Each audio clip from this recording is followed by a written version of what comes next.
নমস্কার বন্ধুরা, কৃষ্ণা কিচেনে আপনাদের স্বাগত। আজকে আমি বানাচ্ছি পটল ঝিঙা দিয়ে সরষে দিয়ে একটা তরকারি। এটা খেতে খুবই স্বাদিষ্ট হয়। একবার হলেও আপনারা বানিয়ে দেখবেন। 250 গ্রাম নিয়েছি এখানে পটল ঝিঙে, 2টো কাঁচা লঙ্কা, 1 ইঞ্চি মতো একটু আদা নিয়েছি, একটা তেজপাতা নিয়েছি, এখানে আধা টিস্পুন নিয়েছি কালো জিরে, 2 টিস্পুন নিয়েছি সর্ষে, লবণ নিয়েছি, হলুদের গুঁড়ো আর অল্প চিনি নিয়েছি, জল, আর এখানে লাগছে সর্ষের তেল।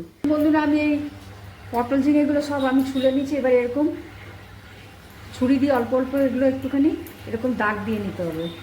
তাহলে কী হবে, এর মধ্যে আমি একটু নুন হলুদ মিশিয়ে রাখবো, তো সেগুলো ভালোভাবে এর ভেতরে ঢুকে যাবে। লবণ দিচ্ছি, একটু হলুদের গুঁড়ো দিচ্ছি,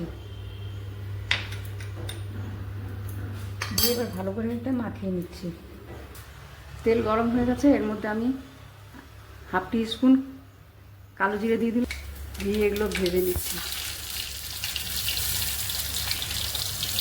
জিরেগুলো ভাজা হয়ে গেছে, এগুলো উঠিয়ে রাখছি।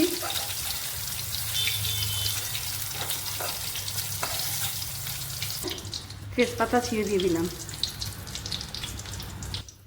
মিক্সিতে যে সর্ষেটা বেটে নিচ্ছি ওটা আমি তেলে দিচ্ছি। অল্প লবণ দিচ্ছি, ঝিঙেটা আমার লবণ দেওয়াই ছিল, এই জন্য অল্প দিচ্ছি। বেশি হলুদও দিচ্ছি, হলুদের গুঁড়ো একটুখানি আমি চিনি দিয়ে দিলাম,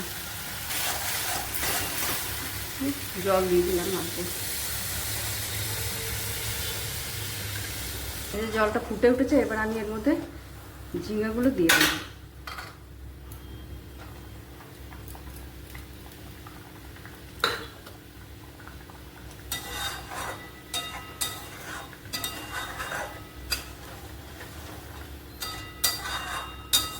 ঝিঙেগুলো দিয়ে আমি 5-7 মিনিট আগে এটা ঢাকা দিয়ে ফুটতে দেবো, মিডিয়াম আঁচে, লো টু মিডিয়াম আঁচে।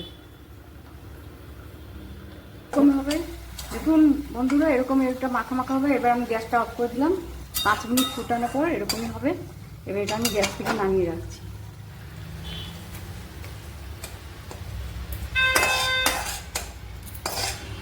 এটা গরম ভাতের সাথে খেতেই বেশি ভালো লাগে, ভাতের সাথে এটা ভালো যায়। আর আপনারা আমাকে খালি আমার রেসিপিগুলো দেখেন আর আপনারা সাবস্ক্রাইব করেন না। আপনারা সাবস্ক্রাইব করবেন আর লাইকও করবেন। আজকের মতো এখানেই আসছি, নমস্কার।